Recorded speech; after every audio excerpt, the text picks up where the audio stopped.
சின்ன மருமகள் ராஜாங்கத்தின் கோபம் உயிர் போகும் அபாயம். அமைச்சர் ராஜாங்கம் மேல மக்கள் கோவத்துல போராட்டம் நடத்த கோர்ட்ல நடந்த விசாரணையில ஒரு திருப்பம் ஏற்படுது. ராஜாங்கத்தோட கோபம் உச்சத்துக்கு போய் ஒரு உயிருக்கே ஆபத்து வருது. தமிழ் எப்படி சமாளிக்க போறா வாங்க பார்ப்போம். நீதிமன்றம் வளாகத்துல கூட்டம் அலைமோதுது. பத்திரிகையாளர்கள், மக்கள், போலீஸ்னு ஒரே பரபரப்பு. அமைச்சர் ராஜாங்கம் வெளியே வர்றாரு. ராஜாங்க முகத்துல ஒருவித அழுத்தம், கோபம் கலந்திருக்கு. பத்திரிகையாளர்கள், பிரஸ் மீட் ஊடகர்கள் மைக்க நீட்டி, அமைச்சர் ஐயா, உங்க மேல ஊழல் புகார் கிளம்பியிருக்கே, நீங்க என்ன சொல்றீங்க? செல்லப்பாண்டிக்கும் உங்களுக்கும் தொடர்பு இருக்குன்னு சொல்றாங்களே, உண்மையா ஐயா? அப்படின்னு கேள்விகள் அடுக்கடுக்கா வருது. ராஜாங்கம் கோபத்துல அவங்கள முறைக்கிறாரு. ராஜாங்க முகம் சிவந்து போகுது. சத்தமா, என்னோட பேங்க்ல இருந்து செல்லப்பாண்டிக்கு எந்த பணமும் டிரான்ஸ்பர் ஆகல, அதுக்கான ஆதாரத்தை கோர்ட்ல கொடுத்திருக்கேன், நான் நேர்மையானவன்னு சொல்றாரு. இன்னொரு சீன்ல போஸ் என்ன பண்றானா, மக்களுக்கு சில்லறையை அள்ளி விடுறான். அதே மாதிரி சில ஊடக நண்பர்களுக்கு, அவனுக்கு தெரிஞ்ச நண்பர்களுக்கு சில்லறையை அள்ளி விட்டு கேள்வி மேல கேள்வி கேளுங்க, அதாவது எப்படியாவது ராஜாங்கம் மேல வந்துட்டு பழிய சுமத்தணும், அப்படி வந்துட்டு போஸ் முன்படுறாங்க. பத்திரிகையாளர்கள் அடுக்கடுக்கா கேள்வி கேட்க, இப்பதான் கோர்ட்ல விசாரணை போய்கிட்டு இருக்கு, விசாரணை முடிஞ்சதுக்கு அப்புறம் தான் என்னால எதையும் தெளிவா சொல்ல முடியும் அப்படின்னு வந்துட்டு சொல்றாரு. ஆனாலும் பத்திரிகையாளர்கள் வந்துட்டு விடாம கேள்வி மேல கேள்வி கேட்க, ராஜாங்கம் வேகமா கார்ல ஏறி போறாரு. உடனே ராஜாங்கம் கோபத்துல வீட்டுக்கு வராரு. ராஜாங்கம் முகம் முழுவதும் ஆத்திரம். ராஜாங்கம் சத்தமா கோபத்துல கத்தி, செல்லப்பாண்டி மாதிரி ஒரு சல்லி குடும்பத்துல சம்பந்தம் வச்ச இந்த ராஜாங்கத்தை செருப்பால அடிக்கணும், இனிமே அந்த குடும்பமே ராஜாங்கத்துக்கு வேணாம், என் மானத்தையே வாங்கிட்டான் செல்லப்பாண்டி. உடனே ராஜாங்கம் அவரோட சமையலறை பக்கமா வேகமா போறாரு.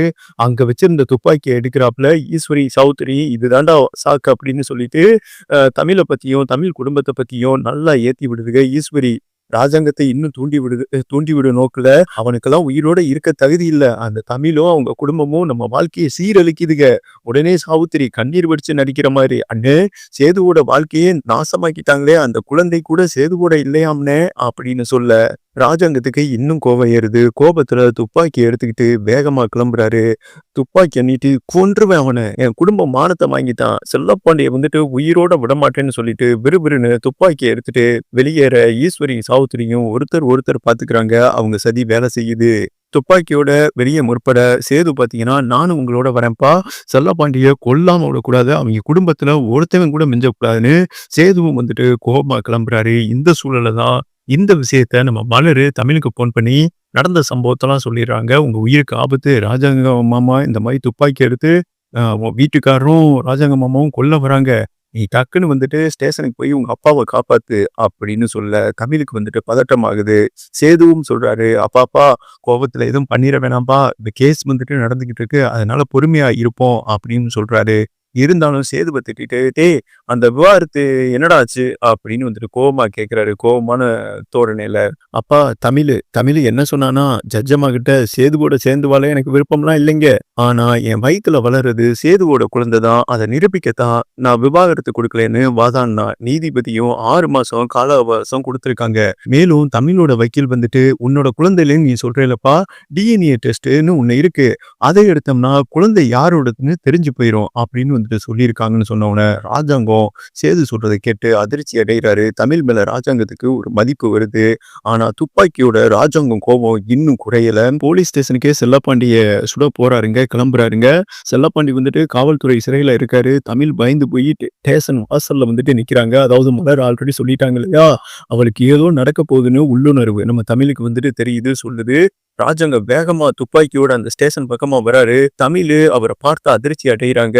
அதிர்ச்சியில் உடைந்து, மாமா, ராஜாங்கம் பாத்தீங்கன்னா துப்பாக்கிய ஸ்டேஷன் உள்ளேயே போய் செல்லப்பாண்டி இருக்கும் திசையை நோக்கி நீட்டுறாரு.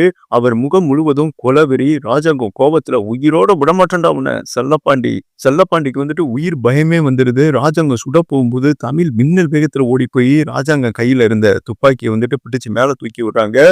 குண்டு மேல போய் பாயுது. ஸ்டேஷன்ல இருந்த இன்ஸ்பெக்டர், போலீஸ்காரங்க எல்லாருமே அதிர்ச்சி அடைகிறாங்க.